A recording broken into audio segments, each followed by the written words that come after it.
오늘은 치유하신 하나님 25번째 시간으로 함께 은혜를 나누고자 합니다. 하나님의 큰 은혜가 있기를 바랍니다.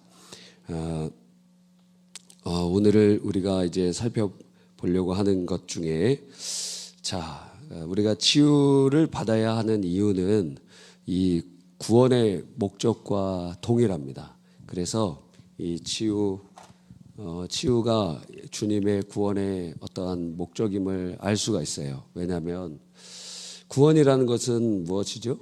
구원은 우리가 지금 구원받을 어떠한 상태에 빠져 있다는 것을 전제하고 있습니다. 그래서 지금 자신의 상태를 깨닫지 못하면 구원자가 필요가 없어요. 그러니까 내가 지금 잘 살고 죄에 대한 인식이 없고 그러면 구원자가 필요가 없어요.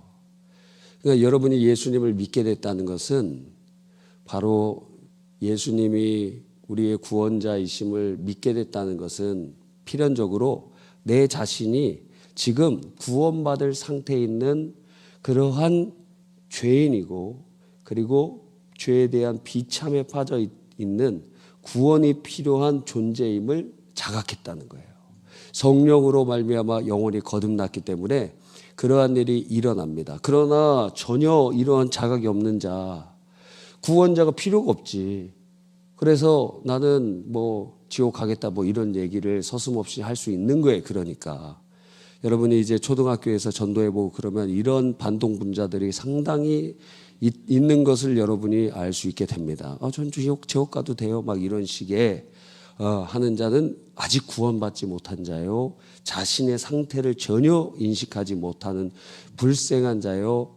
그것도 어떤 사람이라고 할 수 있죠? 이런 사람들은 차라리 그런 상태로 계속됐다면 예수님께서 가룟 유다에게 하신 말씀처럼 차라리 태어나지 않는 것이 더 좋았을 뻔하였다. 왜? 그들을 향하여 예비되어 있는 불못에 던져질 수밖에 없기 때문에. 너무 불쌍해요. 그래서 여러분의 가족 중에 아직 예수님 믿지 않는 사람이 있다면 지금 다른 거 기도할 때가 아니고 그 영혼을 구원하기 위한 몸부림이 진짜 필요합니다. 그렇지 않으면 그 사람은 차라리 태어나지 않는 것이 나을 뻔했거든. 그의 영혼은 이 땅에서 70년, 80년, 90년 살다가 결국 죽고 지옥에 던져질 인생이라면, 지옥의 땔감이 될 것이라면 너무도 불행하다고 할 수 있습니다. 사람으로 태어나서 지옥은 가지 말아야 되지 않겠어요? 그래서 이 구원은 지금 현재의 자신의 어떤 구원받을 비참과 그러한 상태를 전제하고 있어요. 그래서 구원이라는 것은 바로 이 우리가 아담의 죄로 인하여 타락된 상태, 그리고 그것으로 인하여 저주 아래 있고 그 저주는 결국 죽음과 지옥으로 연결되어 있다는 거예요. 근데 이 저주는 죽음으로 확정적으로 우리에게 인쳐주고, 우리가 모든 사람들이 저주 아래 있다는 것은 모든 사람들이 죽는다는 것을 이제 보면 되는데, 근데 살아있을 동안에도 어떻냐? 살아있을 동안에 어때요? 크게 네 가지의 큰 어려움들이 다가오잖아요. 첫 번째는 무엇입니까? 가난. 가난. 여러분 삶 속에 이 물질로 어려움 당하는 일이 없기를 바랍니다. 물질의 어려움이 없기를 바랍니다. 하나님이 주시는 부요와 경제적인 자유가 여러분의 평생에 있기를 바랍니다. 구워줄지언정 꾸지 않는 자가 되기를 바랍니다.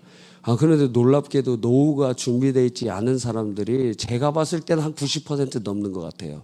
나는 노후 준비되어 있다. 그러면 한 13억 정도 있어야 된다. 그러니까 한번 손 들어보세요. 나는 동산, 부동산 다 합쳐갖고 한 13억 정도 있다. 현금 말고 그냥 동산, 부동산 다 합쳐갖고 13억 정도 있다. 손 들어보세요. 10% 미만인 것 같아요. 여기 안에도. 그래서 대부분의 사람들이 지금 이 가난 문제 아직 해결 안 됐어요. 그래서 여러분이 우리나라가 전 세계에서 가장 오랫동안 일을 해야 할 수밖에 없는 상황에 처해 있다는 거예요. 70대도 80대도 일해야 돼. 왜? 우리 이 돈 문제가 해결되어 있지 않았기 때문에. 그런 사람이 많지 않아. 너무너무 우리가 불쌍한 인생이에요. 죽을 때까지 돈 문제 걱정해야 돼. 예? 너무 불행하지 않아요? 그 저주라는 거예요. 가난, 또 질병. 아, 병은 잔인해. 질병은 너무 잔인해요. 가난도 너무 잔인하고 질병도 너무 잔인해. 너무 아픈 거 힘들지 않아요? 아파봐야 알지. 요 조그만 애들은 거의 모릅니다. 뭘로 하느냐? 코로나 이제 좀 세게 걸려가면 좀 아픈데, 근데 얘들은 또 걸려도 금방 나. 이 백신도 안 맞아도 돼. 우리 집에서는 백신 안 맞은 애가 제일 건강했어요. 예. 백신 제가 제일 많이 받은 것 같은데, 저는 한 3일 정도 되니까 호흡곤란이 오더라고요. 그래서 호흡곤란이 숨이 안 쉬어지는 게 아니라 숨을 쉬는데 안 쉰 것 같아. 숨을 계속 쉬는데 안 쉰 것 같아. 계속. 산소가 막 공급이 안 되는 거예요. 그래서 하루는 이게 뭐 이상한가 보다. 그 이틀째 되니까 이거 큰일 났다. 병원 가야 되겠다 하는데 이제 그 다음날 괜찮아지더라고요. 여러분, 질병은 너무 잔인합니다. 병원에 가보시면 요즘에는 뭐 가족 이해는 다 들어가기도 어렵고 중환자실도 거의 들어가기 어렵지만 옛날에는 그래도 어느 자유롭게 들어갈 수 있었거든요. 중환자실 가면 너무너무 불쌍해요. 그게 여러분의 마지막이 될 수도 있잖아요. 보통 이렇게 다 건강하게 죽는 사람 극히 예외적이기 때문에 여러분의 양가 부모님 어떻게 돌아가셨는가 보면 여러분 마지막이 어떻게 될지 그냥 알게 되잖아요. 여러분 예외일 것 같습니까? 여러분 양가 부모님 어떻게 돌아가셨어요? 그대로 가는 거예요. 그대로 가는 거예요. 왜? 여러분의 DNA에 양쪽에서 다 와서 그렇게 합성되어 있기 때문에. 그러니까 그게 변하지 않는 이상 여러분의 마지막은 똑같은 마지막으로 거의 가게 된다. 근데 양쪽에서 왔기 때문에 반반 그렇게 어떤 확률이 있겠지 말입니다. 너무너무 불쌍하잖아요. 우리의 마지막이 그렇다면. 그러니까 이 질병도 너무 잔인해. 저주 중에 인간관계의 깨어짐. 그래서 우리 모든 성도님들 중에 인간관계 문제 있는 사람 있잖아요. 난 좋은 사람 같다 손 들어보세요. 그 사람 제일 문제야. 그 사람 제일 문제. 본인 주제를 파악을 못하잖아 지금. 난 좋은 사람 같아요. 그 가족들은 얼마나 불쌍한지 몰라. 본인 그렇게 생각하니까 다 고문하고 있잖아요 지금. 자녀들이 너무 힘들어 지금. 나 좋은 엄마인 것 같아. 자녀들한테 물어봤냐고. 스스로 왜 평가하냐 이거예요. 그럼 남이 평가해 줘야지. 나 정도면 좋은 아빠지. 예? 심대한 착각을 하지 말라 이거예요. 나 정도면 뭐 좋은 학생이지. 심대한 착각하지 말라 이거예요.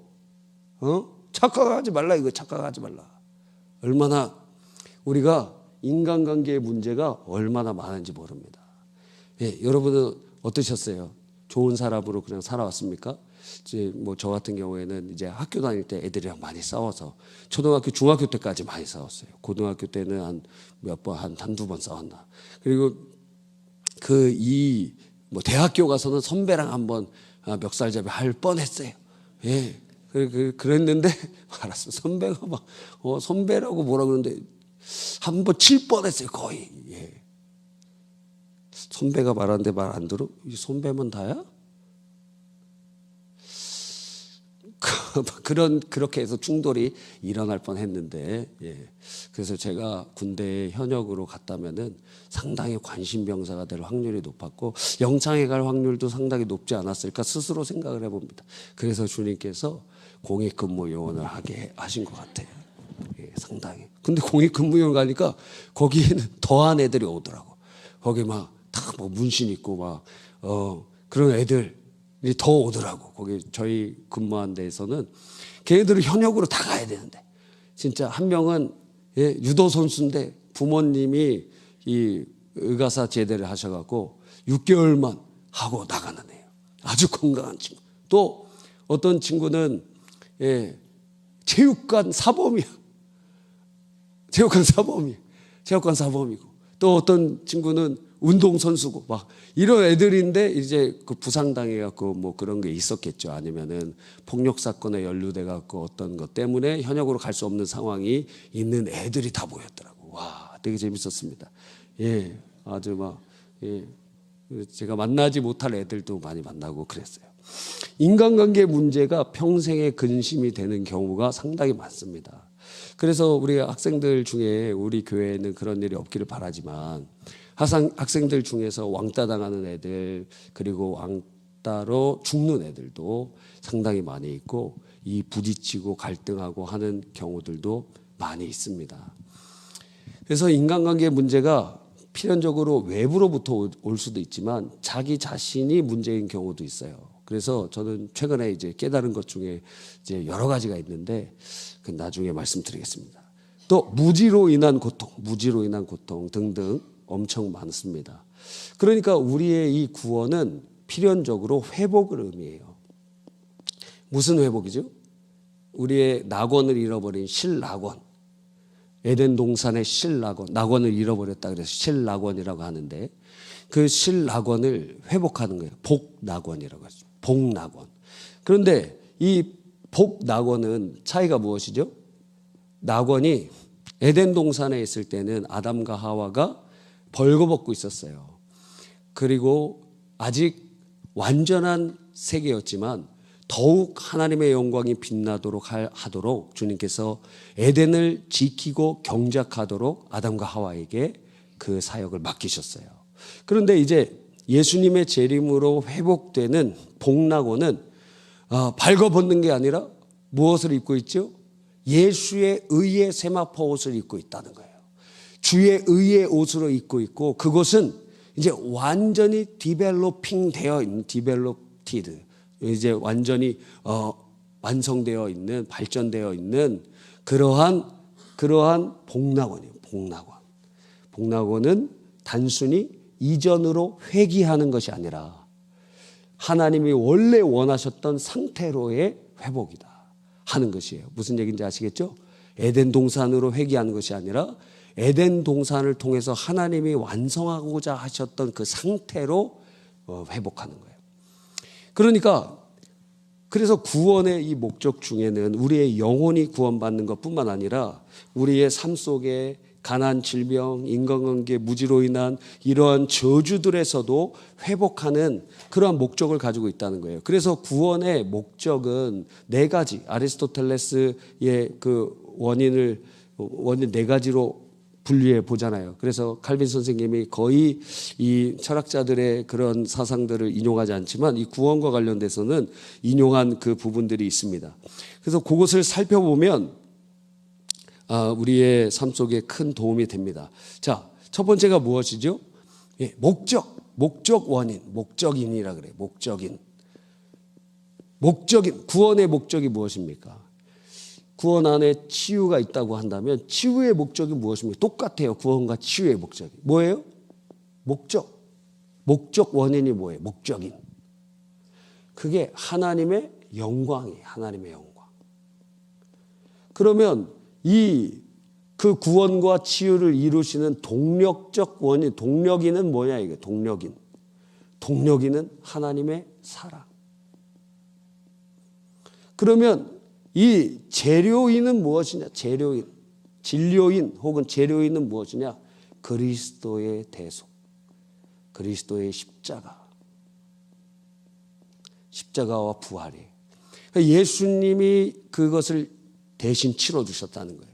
예수님이 채찍에 맞으시고 예수님이 십자가에 몸 찢겨 피 흘려 죽으신 것이 재료고 원료고 그리고 진료고 원인이고 그 근거라는 거예요. 치유도 마찬가지.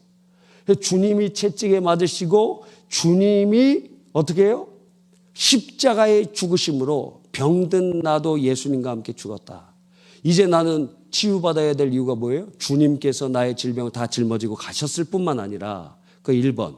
두 번째는 예수님의 생명으로 사는 주님이 부활하신 것처럼 그러므로 마치 아담에게 주님이 생명을 불어넣으셔서 살아있는 영으로 주님께서 살리신 것처럼 이제 주님이 부활하심으로 주님과 연합한 새로운 피조물이 되었으니 우리 안에 성령으로 새 사람과 새 은혜와 새 능력의 역사가 치유로 이루어질 수 있다라는 거예요. 그러니까 그리스도의 십자가 부활이 재료라는 거예요. 주님께서 다 이루셨고 주님께서 이미 다 해결해 놓으셨다는 거예요. 그러면 도구적 원인은 뭐예요? 도구인. 이게 무엇이냐? 믿음이다 이거예요. 믿음.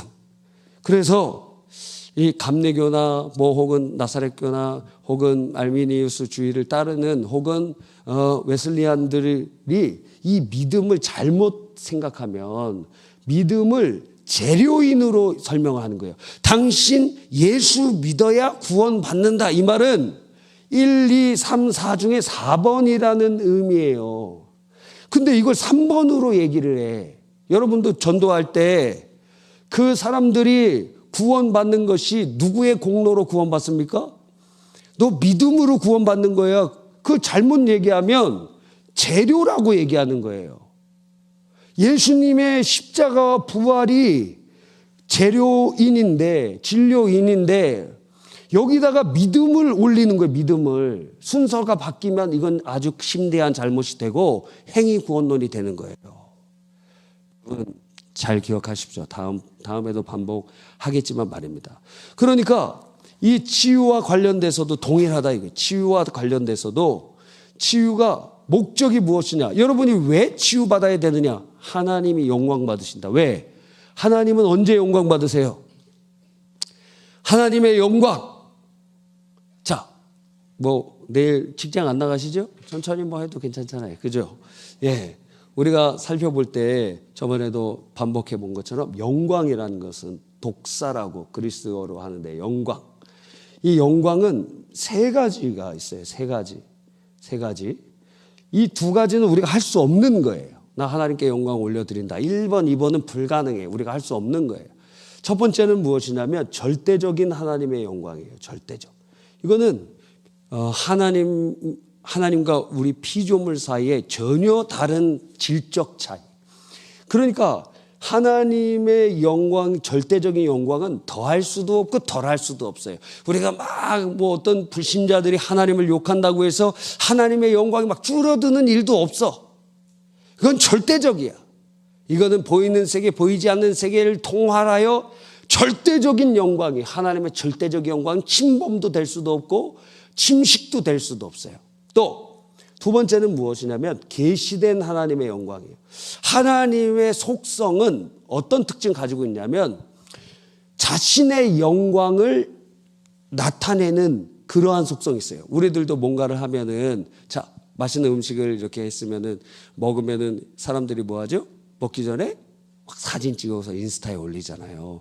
그래서 사람들이 그 인스타에 올라 있는 삶을 다 수집해서 이 사람들이 그렇게 인스타에 올리는 것들을 통해서 그러면 1년 소득이, 추정 소득이 어느 정도 되느냐? 자, 여러분이 인스타에 올라가는 그대로 살려면은 얼마가 필요하냐? 1년에 13만 달러가 필요하대. 13만 달러. 그 1억 5천만 원 넘게 필요하다는 거예요. 그러니까 여러분이 인스타에 속으면 안 돼. 다 억대 연봉의 삶이야. 그렇게 살려면. 예? 그러니까 여러분이 막 맨날 이렇게 머리 안 감고 막 집에서 페인처럼 있는 사진은 안 올리잖아.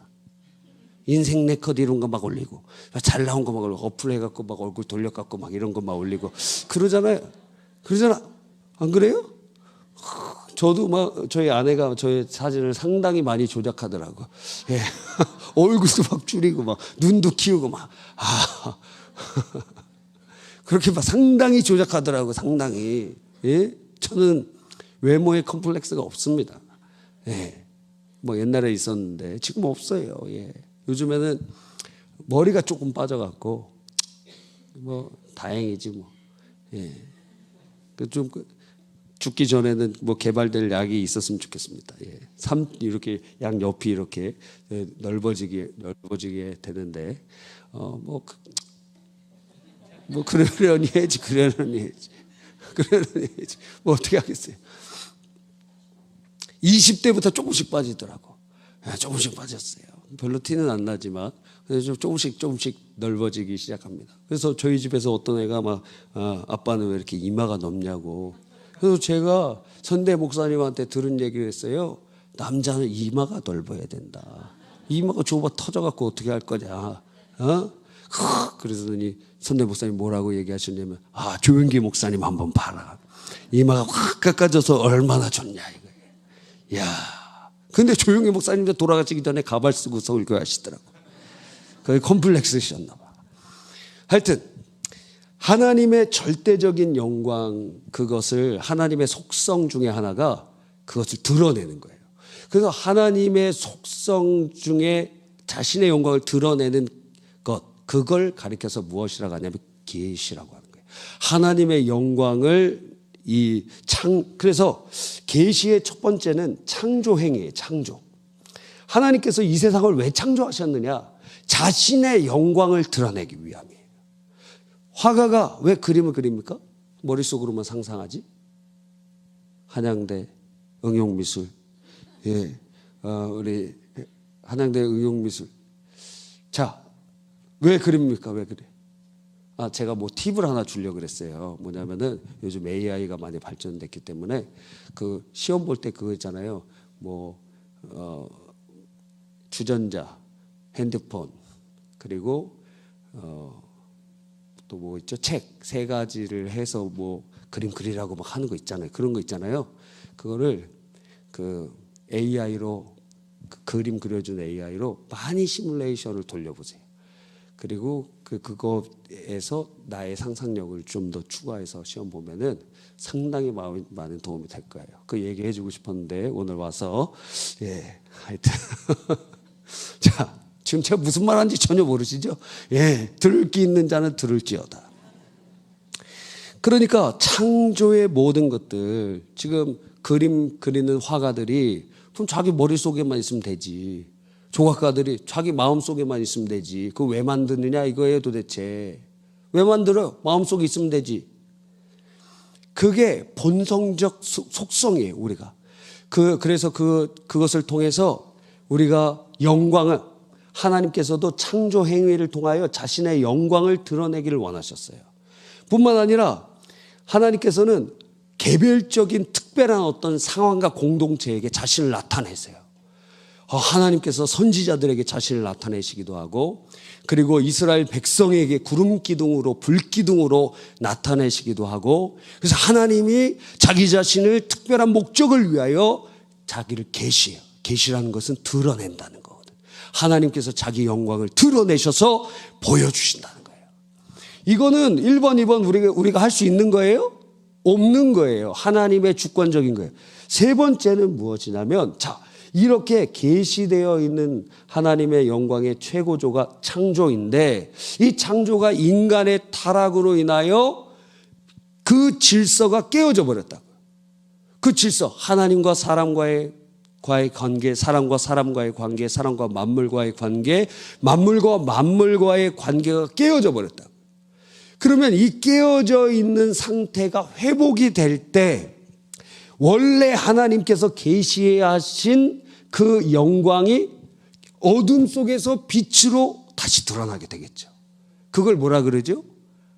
우리가 흔히 말하는 하나님께 영광을 돌린다라는 거예요. 그러니까 우리가 할 수 있는 것은 세 번째예요. 깨어져 있는 창조의 질서를 회복할 때 하나님이 영광을 받으신다는 거예요. 그러니까 왜 전도가 하나님께 영광이 되죠? 하나님과 저 불신자의 사이가 깨어져 있는데 그가 예수 그리스도를 믿음으로 회복이 되니 하나님이 원래 받으시려고 했던 영광이 드러난다는 거예요. 아멘입니까? 그러니까 전도가 하나님의 영광이 되는 거예요. 예배가 왜 하나님께 영광이 됩니까? 하나님 앞에 예배드리지 않았던 사람들이 이제 회개하고 돌이켜서 주를 예배하니까 하나님과의 관계가 회복이 되고 깊어지고, 그러니까 하나님의 영광 받으시는 거예요. 사람과 사람 사이에서 그럼 우리가 해야 될 일은 무엇입니까?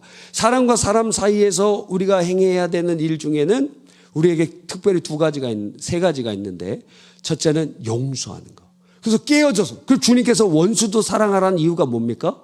저거예요. 원래 하나님이 창조해 놓으신 질서를 회복하라는 거예요. 원래 샬롬의 상태를 회복하라는 거예요. 그러면 내가 영광을 받는다는 거예요.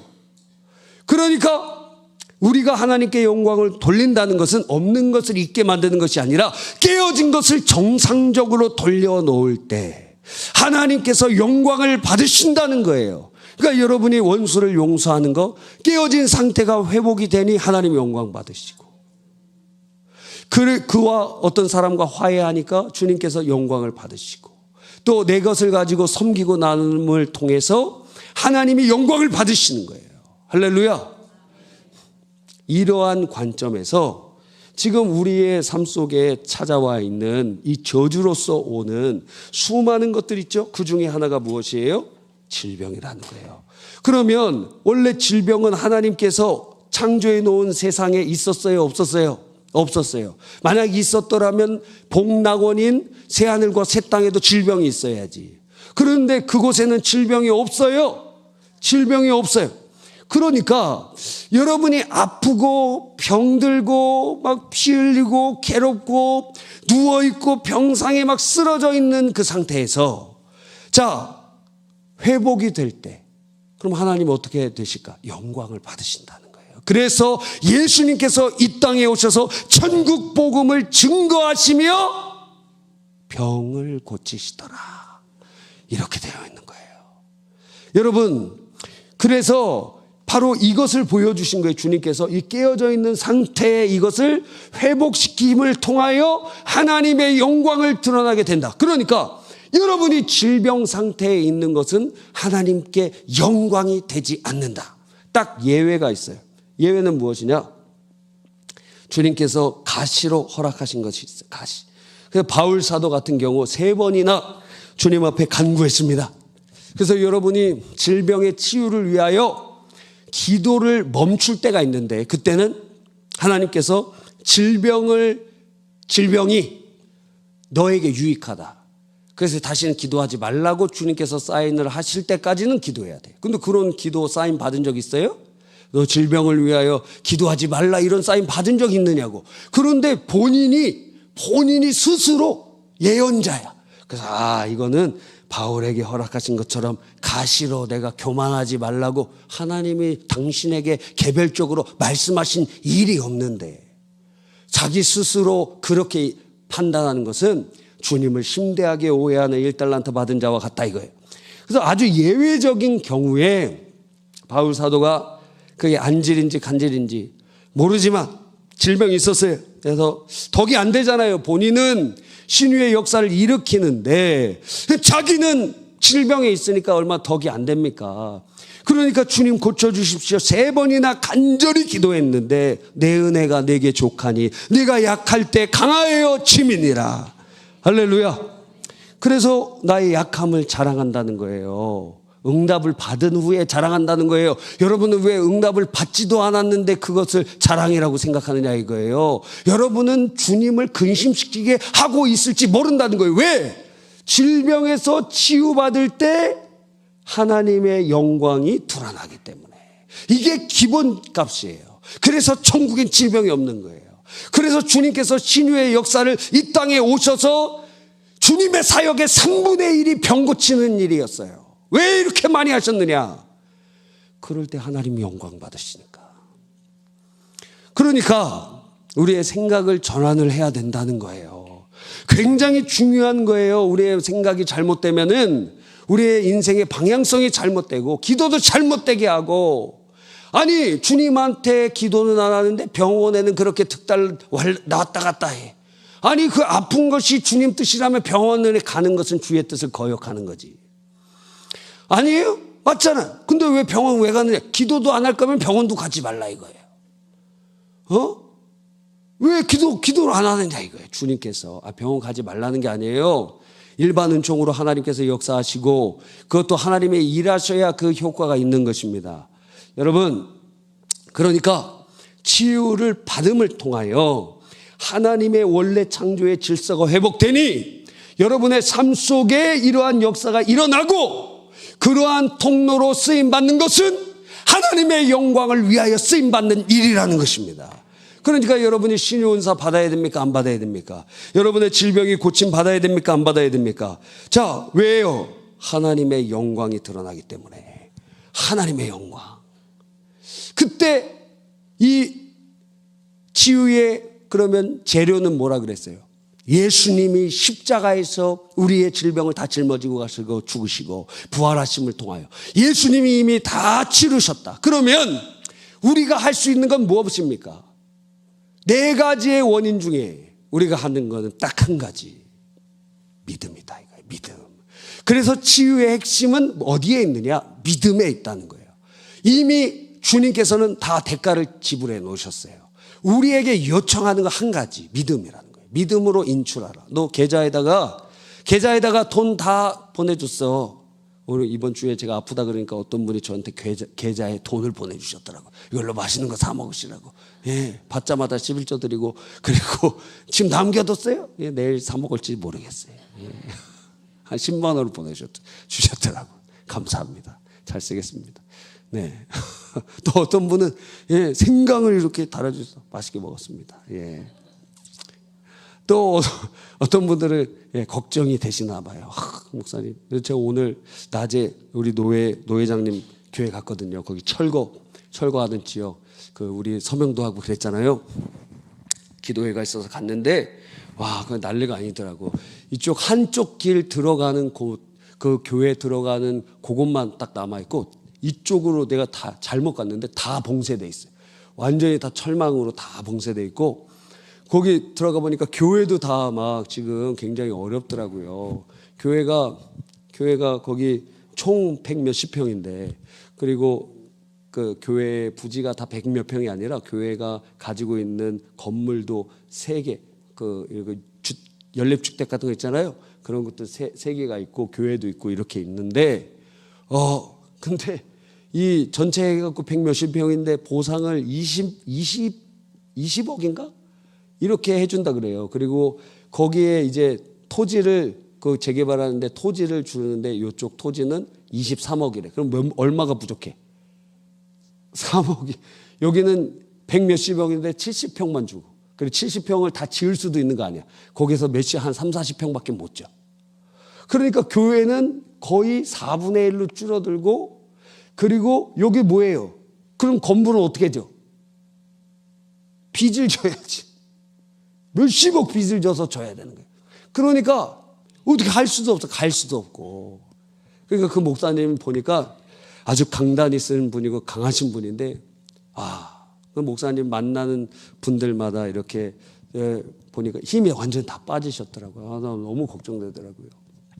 오늘 차 타고 이렇게 그 차의 온도계 이렇게 있잖아요. 바깥 온도 몇 도입니다. 이렇게 나오잖아요. 실내 온도 체크되는 게 아니라 바깥 온도 체크되잖아요. 37도더라고요. 와, 갔는데 그 목사님 옆에 앉았어요. 제가 옆에 앉았는데 힘이 완전 쫙 빠져 계셔. 기도도 처음에는 잘 힘들으셔서 못 하시더라고요. 와, 1층에 뭐 하느냐면 막 용접하고 있더라고요. 사람들이 거기 막 방어하는 거 막 진지구축하고 막. 야, 이게 어떻게 신앙생활 하나. 참 염려되고 걱정되고, 목사님이 몸 상할까 봐 되게 걱정되더라고요. 그래서 여러분도 걱정돼갖고 생강 차도 주고 막 돈도 보내주고 막 그러시는 것 같아요. 괜찮아요. 다 낫습니다. 네. 그러나 오늘 안수기도는 안 할까요? 혹시 모르니까. 예.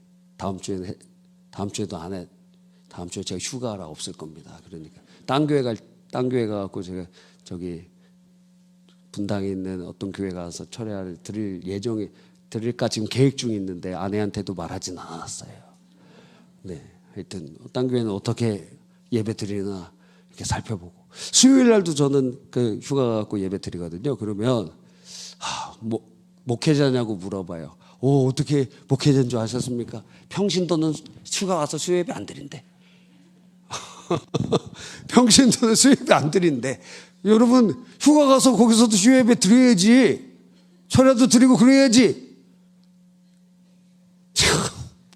가서 딱 뭐 해야 됩니까? 예배 드리고 감사원금 딱 드리고 그래야 될 거 아니에요. 그런 생각도 없어요. 그냥 아예 생각도 없느냐 이거예요. 해외에 갔으면 해외 가갖고 뭡니까? 한인교회 가갖고 예배 드리고 그래야지. 막 영상 예배 드린다고 막 이러고 그러지 말라 이거예요. 그러지 말라. 예, 안 드리는 것보단 낫지만 여러분, 자, 그러니까 우리가 이제 해야 되는 것은 무엇이냐? 믿음에 관한 거예요. 우리가 지금까지 24번의 시간 통해서 오늘 25번째인데 살펴봤던 것 중에 이 믿음과 관련되어 있어서 우리가 3가지가 함께 있어야 믿음이라는 거예요. 우리는 인격적인 존재인데, 인격적인 존재라는 것은 지, 정, 의가 있는 존재예요. 지는 무엇입니까? 예? 지성적인 거. 정, 정서적인 거. 의, 의지적인 거. 이 세 가지가 믿음으로 향하고 있어야 돼요. 그러니까 지성적으로 믿어야 되고, 그리고 정서적으로 믿어야 되고, 경험해야 되고, 의지적으로 그 믿음의 행동을 해야 된다는 거예요. 그래서 믿는다 하면 이 세 가지가 함께 있어야 되는 거예요. 믿음, 지적으로 믿음을 한다. 그리고 그 믿음을 경험했다. 그리고 그대로 어떻게 해요? 살아간다는 거예요. 행동한다는 거예요. 요 세 가지가 있어야 되는 것이죠. 그러면 우리가 지금까지 살펴봤던 것을 다시 한번 정리해 봅시다. 자, 그러면 첫 번째, 지성적으로 우리가 어떻게 해야 돼요? 예? 첫 번째 우리가 해야 되는 것이 무엇이냐면 마음으로 믿어야 돼. 일단 마음으로 믿어야 돼. 마음으로 믿는다는 건 지성적으로 그리고 정서적으로 주님의 말씀을 받아들인다는 거예요. 자, 마음으로 믿는 것. 우리가 로마서 10장 10절에 보면 사람이 마음으로 믿어 의에 이르고, 사람이 뭐예요? 마음으로 믿어 의에 이르고. 그러니까 마음으로 먼저 믿어야 됩니다. 할렐루야. 여러분의 치유가 어디서부터 오느냐? 마음으로 믿어야 돼요. 마음으로 믿는다. 그런데 이 믿음은 향방 없이 그냥 바라는 게 아니에요.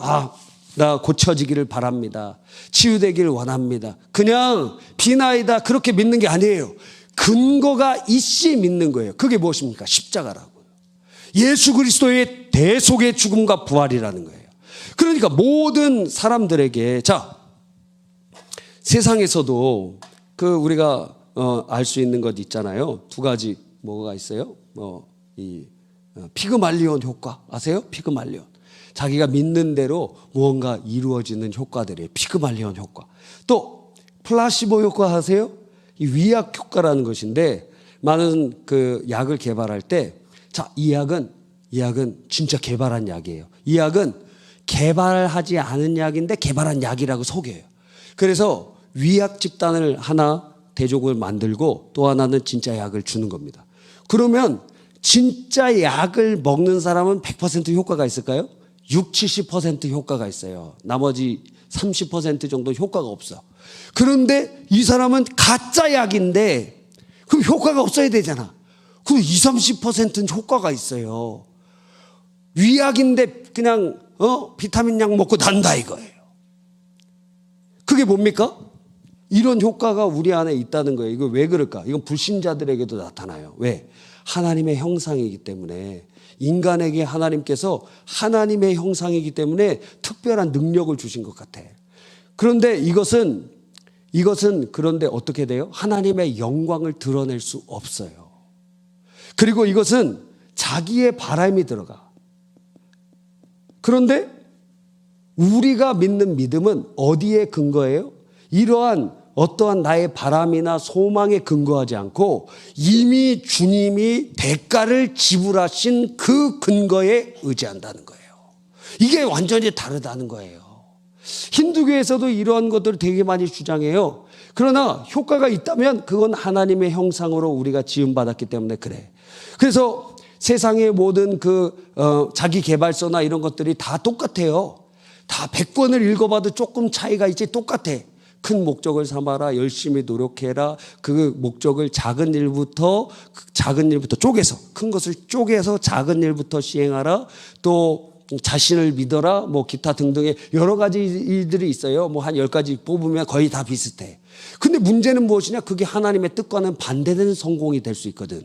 돈을 벌고 성공을 해도 하나님과 반대되고, 치유를 받고 회복을 돼도 하나님과 반대되게 될 수도 있거든요. 그건 하나님께 영광이 될 수 없다라는 거예요. 근데 우리는 무엇을 믿느냐? 우리의 믿음은 이러한 일반적인 어떠한 신념과 그러한 효과가 아니라, 우리의 믿음은 이미 주님이 지불해 놓으신 십자가의 공로를 의지하는 믿음이다 이거예요. 할렐루야. 이러한 대속의 은혜를 우리는 성경에 기록된 대로 받아들이고 믿는 것입니다. 우리의 믿음은 그러니까 긍정의 힘과 같은 것이 아니에요. 어떠한 없는데 그냥 막연하게 바라는 게 아니에요. 우리의 믿음은 분명한 근거에 십자가의 은혜에 주님의 대속의 죽음에 주님의 부활의 권능에 의지하고 있다라는 것입니다. 그러므로 우리의 믿음이 이러한 확실한 근거와 대가집을 위해 있다는 것을 우리는 지적으로 그리고 정서적으로 알고 수납해야 되는 것입니다. 우리의 죄는 이미 죄의 대가를 다 치르셨기 때문에 믿음으로 사죄의 은총을 수납하는 것처럼 우리의 질병도 이미 대가를 다 치르셨기 때문에 믿음으로 치유의 은총을 수납하는 것이에요. 믿음은 수납하는 통로예요. 믿음 자체가 무슨 능력이 있는 게 아니라 믿음은 예수께서 이루신 일을 수납하는 통로다 이거예요. 그런데 잘못하면 그걸 재료처럼 얘기하면 그건 잘못된 말이라 이거예요. 재료는 예수님이 다 하셨다. 주님이 다 해결하셨다. 우리는 믿음으로 그것을 수납하면 된다라는 것입니다. 다시 말하면 믿음이란 없는 것을 가공적으로 받아들이는 것이 아니라 이미 예수님께서 이루신 것을 받아들이는 거예요. 그러니까 마귀는 어떻게 하겠습니까? 이거 믿지 못하게 하는 거예요. 마귀 역사가 우리 안에 역사할 때는 뭘 줘요? 의심을 주는 거예요. 의심. 믿음의 반대 뭐예요? 의심을 주는 거예요. 의심. 그리고 우리 존재도 타락한 이후에 하나님에 대해서 불신하는 기본 성격이 있기 때문에 세 가지의 근본적인 의심의 공격들이 일어난다 그랬잖아요. 그게 무엇입니까? 첫 번째는 하나님의 말씀을 믿지 않아요. 하나님의 말씀을 믿지 않게 만들어요. 예수님이 다 이루신 은혜의 공로를 성경에 기록하여서 그 말씀을 믿음은 들음에서 나기 때문에 하나님의 말씀의 그 대속의 은혜를 다 기록하셔서 그것으로 우리에게 놀라운 역사를 이루도록 하시는데 그 말씀을 믿지 못하도록 하는 거예요. 또 하나님의 선하신 섭리를 믿지 못하게 만들어요. 하나님 선하시다고 안 믿어져. 그럼 여러분에게 지금 말씀이 안 믿어진다. 하나님의 선하신 섭리가 안 믿어지고 악만 바친다. 내가 악만 바쳐. 내 인생은 왜 이렇게 꼬였고 왜 이렇게 힘든 일만 있고 나의 삶이 왜 이렇게 어렵고 막 악만 바친다. 지금 마귀 역사가 여러분에게 침투하고 있다라는 거예요. 사탄아 물러가라 해야 돼. 사탄아 물러가라. 예, 주일 저녁에 말씀드리겠지만 저도 지난주도 아프고 이번 주도 아팠어요.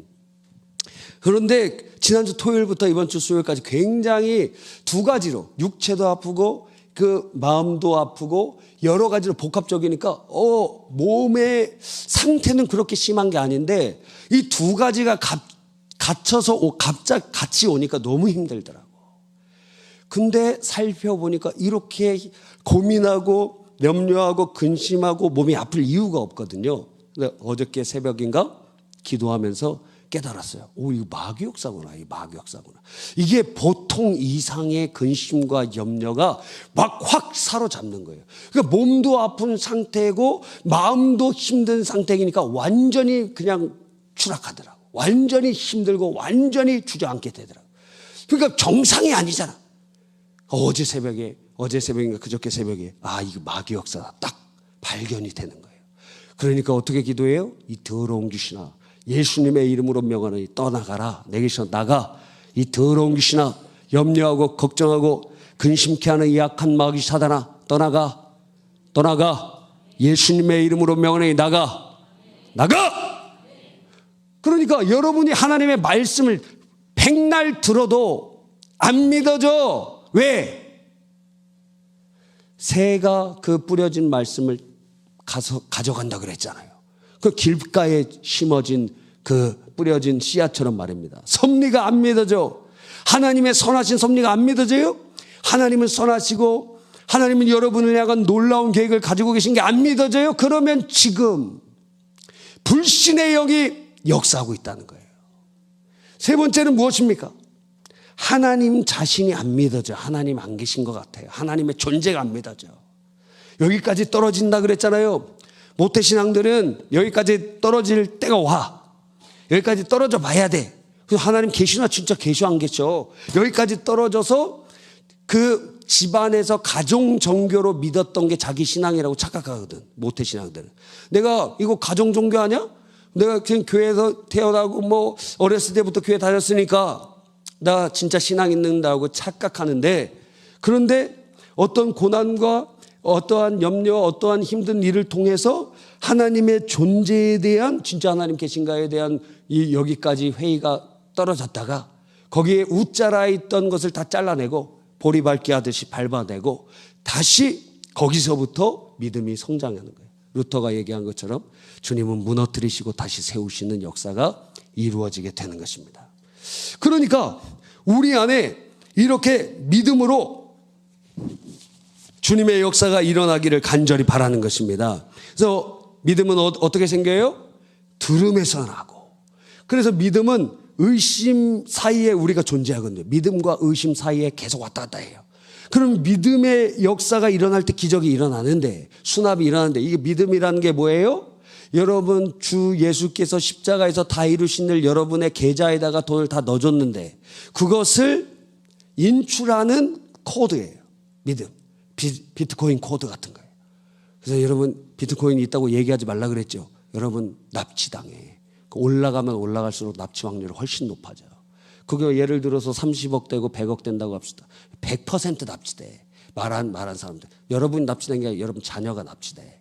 그러니까 절대 얘기하면 안 돼. 무슨 얘기인지 아시겠죠? 나 코인 투자하고 있다. 얘기하지 마세요. 납치돼. 나중에 가까운 사람이 납치해. 절대 그런 얘기 하지. 다 돈 많다 뭐 이런 얘기 하지 마세요. 절대. 돈 많으면 보디가드를 꼭 쓰세요. 지금 세상이 얼마나 각박한지 모르죠. 나 괜찮다 그래 후려치는 거예요. 그냥 80년대 인신매매 많았잖아요. 뉴스에 계속 나왔잖아요. 그런 시대에 다시 올 수도 있어요. 봉고차 열어갖고 막 납치. 박광규 씨도 납치됐었대. 알아요? 뒤에서 보면 여잔데 앞에서 보면 상남자인데. 박광규 씨 납치됐는데 차에 2명 더 있었대. 근데 본인 도망치고 다른 애들 못 건져 나왔다 그러더라고요. 여러분, 하여튼 이 믿음이 코드예요, 코드. 그래서 이 믿음과 의심 사이에 여기에 이렇게 딱 돼야 되는데, 여러분 어디 옛날에 어떤 게임 보면은 이렇게 왔다 갔다 하다 여기 탁 멈춰서 여기 멈추면은 무언가를 얻을 수 있다 그러면 우리는 여기서 막 왔다 갔다 해, 왔다 갔다. 막 예배 드리면 여기 막 왔다 갔다, 집에 가면 다시 떨어져 막 왔다 갔다. 여기 딱 있어야 역사가 일어나는 거예요. 요 사이에 그러면 요 의심을 제거하는 것이 바로 말씀을 우리가 읽고 듣고 묵상하는 거예요. 믿음은 들음에서 나고 들음은 그리스도의 말씀으로 말미암느니라. 저도 어려울 때, 그래서 이번 주 주일 저녁 설교가 시편 31편이에요. 지난주 이번 주 저의 심정은 시편 31편이에요. 그래서 시편을 막 읽으면서 기도하고 그리고 또 성경을 읽으면서 막 방언으로 기도하고 그러는데 너무너무 힘들어. 근데 시편 31편을 딱 읽는데 딱 제 마음이더라고요. 이야, 거기 그 아픈 사람이 주님 앞에 기도하면서 하는 내용이거든요. 하나님 역사해달라고 간절히 기도하는 내용인데, 말씀이 하나님의 역사가 우리 안에 믿어지기 시작하면 역사가 일어나게 되는 것입니다. 두 번째, 그 다음에는 어떻게 해야 될까요? 이제는 로마서 10장 10절, 우리 낭독자 다시 한번 읽어주세요. 로마서 10장 10절. 자, 로마서 10장 10절. 사람이 마음으로 믿어 의에 이르고 입으로 시인하여 구원에 이르느니라. 사람이 마음으로 믿어 뭐 한다고요? 의에 이르고 그 다음 입으로 시인하여. 그래서 입으로 우리가 계속 반복하는 것은 입으로 시인하는 거예요. 주님의 역사를 시인하는 거예요. 이게 굉장히 중요하다고 그랬어요. 우리가 잘 아는 바와 같이 우리가 읽은 로마서 10장 10절에 그렇게 말씀하신 것, 시인하라는 것입니다. 자, 예수 그리스도께서 채찍에 맞음으로 나음을 얻었어요. 그리고 십자가의 대속으로 우리의 질병은 해결이 되었다고 한다면 우리가 이제는 무엇을 시인해야 되느냐? 그 이루신 것을 시인하는 겁니다. 핸드폰 가게에서 핸드폰을 예수님께서 핸드폰 가격 딱 지불해 놓으셨어요. 그럼 우리는 가서 뭐만 하면 돼요? 예수님께서 이거 다 지불하시고 지불하셨다 그래서 제가 그거 수령하라고 왔습니다. 그걸 얘기해야 될 거 아니에요. 그거 가서 얘기해야 될 것 아니에요. 근데 예수님은 돈을 다 지불하셨는데 안 가고 얘기를 안 해. 그러면 그게 저절로 내게 됩니까? 그걸 수령해 와야 될 거 아니에요. 수령하려면 뭘 해야 돼? 말을 해야 될 거 아니에요. 말을 해야 될 거 아니에요. 주님께서 이루신 일들을 지금 우리 주위를 둘러싸고 있는 이 세상과 마귀에게 그리고 우리 육체에게 말해야 된다는 거예요. 그럼 그건 들을 수밖에 없다는 거예요. 왜? 주님께서는 이루셨기 때문에, 대가를 지불하셨기 때문에. 그런데 마귀가 우리의 근처에서 뭘 계속 우리에게 시인하도록 합니까? 그 질병을 시인하도록 하잖아요. 지금 나의 통증을 시인하도록 하잖아요. 나의 걱정을 시인하도록 하잖아요. 계속 그렇잖아요. 나 아파. 누가 알아주냐고 도대체. 제가 얘기했잖아요. 누가 알아주냐고요. 그래서 우리 수요일날 찬송도 그것 좀 불러달라 그랬어요. 그 누가 나의 괴로움을 누가 알아? 딸이 알아? 딸이 아빠한테 살랑거리는 건 뭔가 필요해서 그런 거예요. 그래서 딸과 부인이 엄청 차이가 있어요.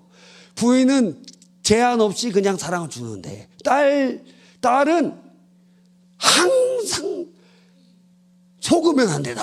아빠들이 처음에 그냥 속아서 무장해제야 된다 이거예요. 속아갖고. 그런데 자세히 살펴보면 반드시 목적이 있어.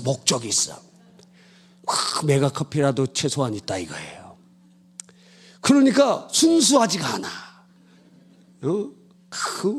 그래갖고 어떻게 아빠를 이렇게 막 벗겨 먹으려고 그러는지. 순수하잖아. 그래서 항상 주의하면서 들어야 돼요. 무슨 괴계가 있나 이렇게 딱 살펴보면서 근신 하나 깨어라 오는 사자같이 달리는. 그래서 항상 이렇게. 그래서 얘가 이렇게 살갑게 대하는 걸 보면 뭔가 또 무슨 마라탕이 먹고 싶나. 순수하게 보이지 않아요. 왜? 거의 90%가 다 비순수하게 접근하기 때문에 그래요. 그래서 아내가 좋아요. 아내는 순수하게. 물론 뭐 싫을 때도 상당히 있을 수 있겠지만 제가 분명히 이거 가정법으로 얘기했어요. 예, 있을 수 있겠다 그랬지 있다 그런 게 아니에요. 또 어떤 분은 목사님 이렇게 사모님을 까시느냐고 막 이런 분도 있더라고요. 성도들이 좋아하니까 얘기하는 거예요, 여러분. 예, 대리만족을 하시더라고. 막 칭찬하면 싫어하고 막. 그래요. 상당히 어려워요. 그래서 우리의 입으로 예수께서 이루신 일을 선포하는 거예요. 예수께서 이루셨다는 거예요. 통증과 지금 질병을 시인해봤자 누가 알아줘? 시인해봤자 고쳐져? 시인해봤자 우리의 통증이 줄어들어요? 아니잖아요. 누구도 몰라줘요. 누구도 그냥 제가 지난주에는 감기 기운이 있었고 이번 주에는 좀 뭐 어떻게 어려웠고 근데 3일 전부터는 배가 아파갖고 제가 막 욕이 나옵니다. 예, 좀 욕을 잠깐 해도 될까요? 하여튼 욕이 나와. 2주 동안 뭐 다 이런 것들이 나오는 거예요. 그래서 야 이제는 배탈까지 이게 무슨 3종 세트냐. 야 그래서 내가 배가 아프다고 그러니까 제 아내가 배를 이렇게 쓰다듬어 주더라고요. 그래서 제가 그렇게 잠에 들었다가 아침에 일어나게 된 거예요. 예, 근데 그게 뭐 그래도 좀 많이 바뀌었어요. 옛날에는 되게 건성이거든. 한두 번 이렇게 문질러주고 등 좀 긁어달라 그러면 지금 이게 전 다 돼요. 사실 저는 이 유연성이 있기 때문에 이게 사실 여기 다 돼요. 다 여기 위에까지 올라와. 그러나 힘들잖아. 어깨도 아프고 그러니까 되긴 되지만 불편하잖아. 잘 안 되잖아. 그러니까 옆에 있으면 등 좀 긁어달라 그러면 긁어줘야 될 거 아니야. 예? 그래서 결혼한 거 아니? 등 긁어주는 사이야 결혼이. 예? 그냥 뭐 남사친이 등 긁어줘? 야, 나 등 좀 긁어줘 봐. 성추행. 여러분, 그래서 등도 안 긁어줘. 그냥 한번 이렇게 어떻게 합니까? 여러분, 더 이상 긁어달라고 하지 못하도록 하려면 어떻게 해야 돼요? 세게 그냥 확 이렇게 하면 되잖아요. 몇 번 이렇게 살살 하다가 세게 이렇게 하고 그만하라 그러면 그만한다 이거예요. 잠이 확 깨죠? 예. 둥둥 긁어주면 안 되냐 이거예요. 근데 요즘 많이 좋아졌어요. 그러니까 안 해도 몰라 이거야. 몰라. 등이 그렵든 말든 효자손 사자 이거야. 효자손 사라. 아프든 말든 그래도 많이 이렇게 계속 얘기하니까 그래도 배는 그래도 어제 한 2, 30번은 해주더라고. 2, 30번. 원래 한 두세 번밖에 안 하거든. 두세 번 하고 입을 덮고 자라 그러지.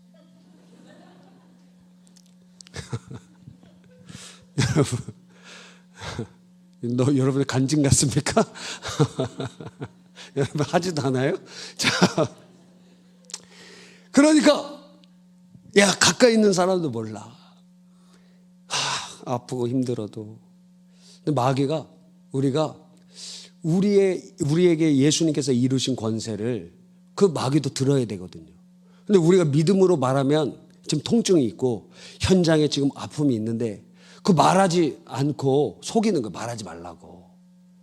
그리고 통증을 얘기하라는 거예요. 너 아픔을 얘기하라는 거예요. 너 장차 더 힘들어질 거를 얘기하라는 거예요. 더 어려워질 거 얘기하라는 거예요. 미래의 비관적인 미래를 얘기하라는 거예요. 아프다고 통증으로 시작해서 이거 뭐 중병되는 거 아니야? 이거 뭐 아니야? 하면서 그 입으로 사탄이 즐거운 말을 하게 만드는 거예요. 그러나 마귀가 싫어하는 게 뭡니까? 하나님 말씀이잖아요. 예수께서 이루신 권능이잖아요. 그러니까 우리 주위에서 우리를 힘들게 하고 고통스럽게 하는 이 악한 영의 역사들에게 주님의 말씀, 예수께서 이루신 권능을 듣도록 선포하는 거예요. 그냥 선포하라 이거예요. 그럼 누가 들어? 마귀가 듣고 내가 듣고 내 육체가 듣고 내 육체도 하나님의 말씀을 들어야 되고 마귀 역사도 들어야 된다는 것입니다. 그러니까 어떻게 해야 돼요? 입으로 선포하라. 그러니까 우리 초등학교 학생들은 지금 머리가 다 굳어지기 전에 지금 졸업하기 전에 졸업하는데 얼마 남았습니까? 초등학생. 자, 6개월 남았어요? 좀 더 남았을 것 같아. 우리 몇 학년이지? 3학년인가? 와. 그 몇 년 남았어요? 초등학교? 예, 수학은 좀 학원 다녀야 되나요? 3년 조금 더 남았죠? 맞아요? 맞는 것 같아요? 4년 다녀야 될 것 같아요? 3년 조금 남았는데, 자, 제가 만약 저도 실패했지만 우리 팁을 드리자면 저는 이 애기 데려가면서 그 맨날 차 태우고 그러면은 어렸을 때 성경 말씀 하나씩 암송시켜 주려고 막 그랬거든요. 근데 처음에 몇 번 하다가 실패했어. 한 번 딱 들으면 우리 건우처럼, 건우는 암기력이 대단해요. 성경 로마서 거의 다 암송할 뻔했어요. 다 암송하면 제가 핸드폰 준다 그랬는데 한 장씩 외우다가 저한테 물어보더라고요. 1장부터 16장까지 다 외워야 됩니까? 그래야지. 그랬더니 그때부터 안 외우더라고. 한 장씩은 금방 외우더라고요. 한 장씩 금방 외웠어요. 매주 한 장씩. 와, 대단한 친구라고 할 수 있습니다. 뭐 이해를 했는지 안 했는지 그건 모르겠지만 지금도 암송하고 있어요? 지금부터 암송의 은사가 있으니까 성경을 많이 암송하세요. 하나님께 큰 복을 주실 거예요. 특별히 잠언을 많이 암송하면 지혜의 문을 열어주실 거예요. 그래서 만약 지금 이제 한 3년 반 정도 남았다면 6개월 정도 남았다면 초등학교 때 암송한 거는 죽을 때까지 안 잊어버리거든. 그러면 어려울 때 주의 말씀이 떠올라. 응답도 하나님의 말씀으로 떠올라. 주님이 막 아무개요 이렇게 얘기하신 게 아니라 하나님의 말씀이 이렇게 떠올라. 주님이 말씀이 떠오르면서 이사야 6장 6절 하나님의 말씀을 기도하면서 내 입으로 막 나와요. 암송한 말씀을 하나님께서 역사해 주신다고. 그게 능력이 돼요. 그러니까 성경 한번 도전해봐. 3년 반 남았으니까 신약 성경 다 외울 수 있을 것 같아. 신약 성경도 한 1000번 읽으면은 신약 성경 외울 수 있을 것 같아. 집에도 신약성경 이렇게 계속 틀어놓고, 그죠? 유도학원 갈 때도 이렇게 신약성경 듣고 그러면서 노래처럼 막 랩도 부르면서 막 이렇게 해보세요. 그처럼 로마서 8장 지금 오후 예배 때 고민 중에 있어요. 그래서 이제 설교하기 전에 제가 설교할 때 우리 로마서 8장을 암송해 봅시다. 로마서 랩으로만. 그러므로 이제 그리스도 예수 안에 있는 자들에게 결코 정죄함이 없나니 그리스도 예수. 그러면서 한 몇 분 정도 암송하고, 그럼 얘들은 로마서 8장 다 외울 거 아니에요. 그게 얼마나 능력이 되는지는 위경에 처해 보면 안다 이거예요. 하나님의 말씀은 내 발의 등이요 내 길의 빛이니이다. 오, 주님의 말씀이 나를 이끌어가. 주님의 말씀이 나를 비춰가.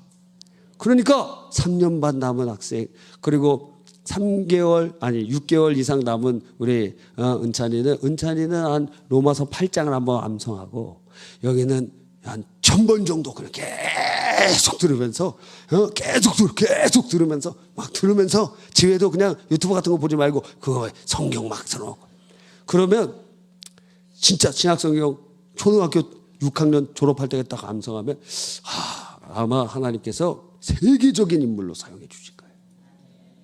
믿어져요? 아멘 해보세요. 아멘. 되든지 안 되든지 일단 시인해 보는 거 아니에요. 아멘. 아멘. 자, 들으셨죠? 아멘 했어요. 성경 천독. 예. 3년 반 정도에 그냥 읽는 것도 읽고 듣는 것도 하고 보는 것도 하고 계속 그렇게 하면서 신약성경 하면은 인생이 바뀔 거예요. 물론 구약까지 하려면 너무 힘들까 봐 일단 신약성경 하고, 그 다음부터 중학교부터 고등학교 때까지 구약성경 한 100번 읽고, 그렇게 하면은 놀랍게 하나님 사용해 주실 거예요. 복이 막 따라올 거예요.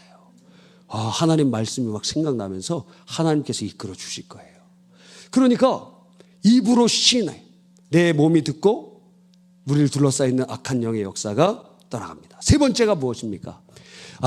시간이 다 됐네요. 세 번째는 믿음으로 행동하는 것입니다. 성경에는 믿는 자는 반드시 행동하도록 되어 있고, 그 예는 엄청 많아요. 예를 들어, 자, 야고보서 2장 20절 한번 읽어주세요.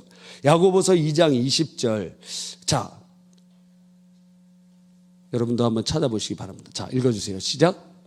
허탄한 사람아, 행함이 없는 믿음이 헛것인 줄을 알고자 하느냐. 자, 믿음이 있는데 행하지 않으면 헛것이다 이거예요. 믿음은 반드시 행함을 따라오게 만들어져 있고, 믿음이라는 그 행위는 필수적이다. 예를 들어 아브라함이, 자, 주님께서 약속으로 100세에 낳은 아들을 바치라 그랬네요. 그런데 그가 어떻게 바칠 수 있었죠? 히브리서에는 하나님의 약속을 믿고 바쳤다 그랬어요. 왜? 어떻게 하죠? 분명히 이 아들을 통하여 하늘의 별처럼 땅의 모래처럼 많아지게 해주신다고 약속해 주셨는데 그게 믿어져. 그러면 하나님 앞에 이 아들을 바치었으면 어떻게 돼? 그것은 실패될 거 아니에요. 그러니까 다시 살리시겠다는 믿음이 있었어요.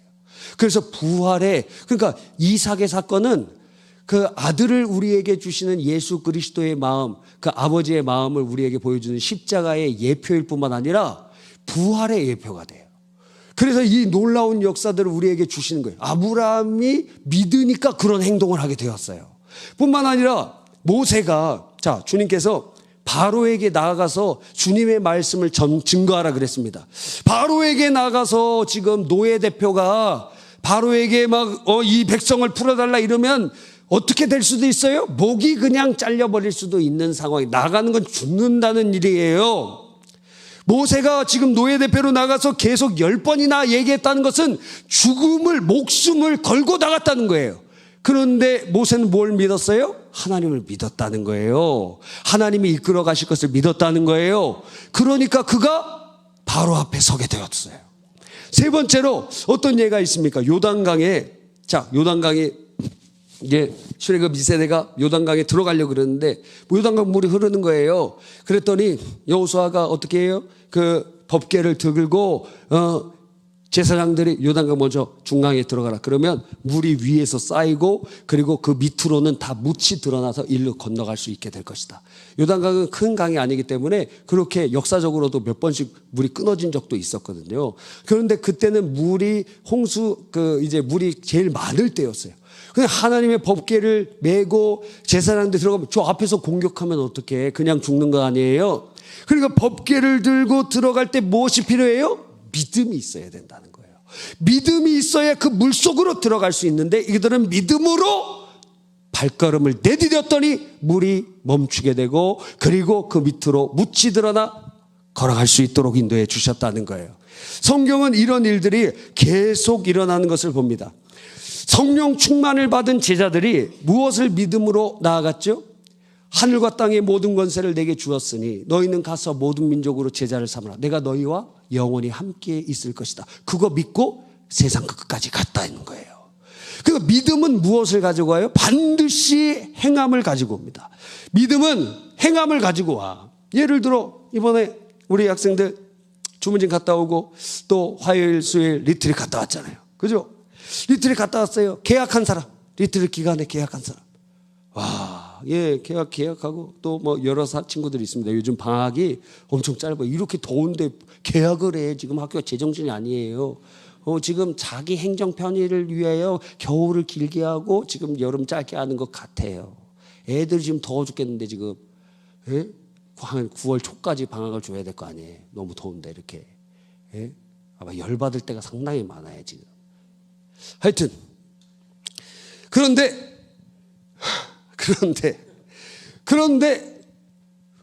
지금 학교 다니는데 어떻게 가?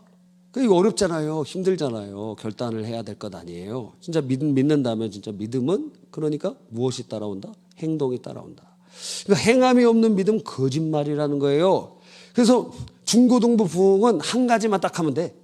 주일성수. 주일성수. 너 하나님 믿으면은 너 하나님께 인생 걸어봐 한번. 주일성수 한번 해봐.